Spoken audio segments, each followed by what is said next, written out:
Fry అనేది మాంసం యొక్క ఫ్రై అనేది ఎలా చేస్తామో నేర్చుకుందాము.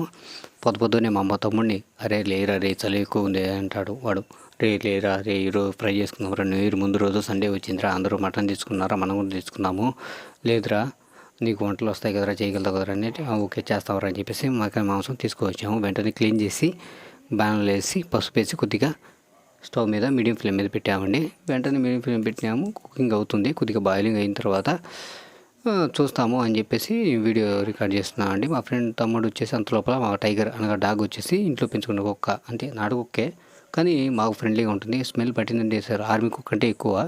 అంతప్పుడు బాయిలింగ్ బాగా కుకింగ్ అయింది, దాదాపు హాఫ్ కుక్ అయింది. హాఫ్ కుక్ అయిన వెంటనే బా ఏమి స్మెల్ వస్తుందిరా నేను, రే ఇంకా అది మసాలా వెళ్ళారా చూసుకోరా అన్నాడు మా తమ్ముడు. అరే సరే వెళ్ళారా అని చెప్పేసి నేను వీడియో తీసుకుంటూ ఉన్నాను. రే ఈరోజు రెసిపీ సూపర్ రావాలరా మనకు వచ్చేసి, దానిలో ఏం తింటాంరా ఫ్రై కదరా, మనము అన్నంలోకి రైస్లోకి ఏం తిందామంటే చింతకాయ చట్నీ అనగా చట్నీ చేసుకొని తిందాంరా అన్నాను. ఓకే రసం కూడా అన్నాడు వీడు. ఓకే రసం నువ్వు చేయరా అని చెప్పాను. ఇంకా మేము ముగ్గురు తమ్ముడు నుండి అందరికీ వంటలు వస్తాయండి. ఎంత లోపల నేను యుద్ధానికి దిగినట్టు కొత్తిమీర మీద యుద్ధానికి దిగాను. కటింగ్ మొదలుపెట్టాను స్పీడ్గా, ఏ స్టైల్గా రావాలి, రెస్టారెంట్ స్టైల్ రావాలని చెప్పి ట్రై చేశాను. కానీ అది వచ్చిందో లేదో నాకే తెలీదు. కామెంట్స్లో ట్రై చేయండి ఫ్రెండ్స్ ప్లీజ్.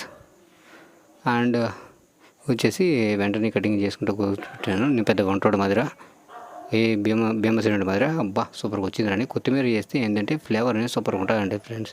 అది కాకుండా మనకు డైజెషన్ కానీ హెల్త్ బెనిఫిట్స్ కానీ ఉపయోగపడుతుంది. అంత లోపల మా తమ్ముడు ఆయిల్ వేసి బయటకు వచ్చే లోపల కుక్ అయింది. బాగా ఆయిల్ వేసి బాగా, ఎందుకు నేను ఆయిల్ వేస్తున్నామంటే రే అంత ఆయిల్ అవసరం లేదురా, కుక్ అయిన దాకా ఉండిసి ఆయిల్ని ఉంచేస్తారా, వేస్ట్ అవ్వదు, మళ్ళీ తర్వాత యూజ్ చేసుకుందాము అన్నాడు. సరేరా నీకు తెలిసిందండి. అంత లోపల ధనియాల పొడి, మిరియాలు, కొద్దిగా ఒటిమిరకాయలు కలిపి ఆ పౌడర్ని కలిపేసాము, ఫ్రై చేసాము, కుక్ చేసాము. అంత లోపల కొత్తిమీర నేను కట్ చేసే కదా అది తీసుకొని వచ్చేసి గార్నిష్ చేసి వాటిని కూడా బాగా కలబెట్టేశాడు. కలబెట్టడం వల్ల మన డైజెషన్ ఇష్యూస్ రాకుండా బాగుంటాయి ఫ్రెండ్స్. సూపర్గా ఉంటుంది, ఈజీగా ట్రై చేయండి friends. Thank you so much for your patience and subscribe and please like the channel and share the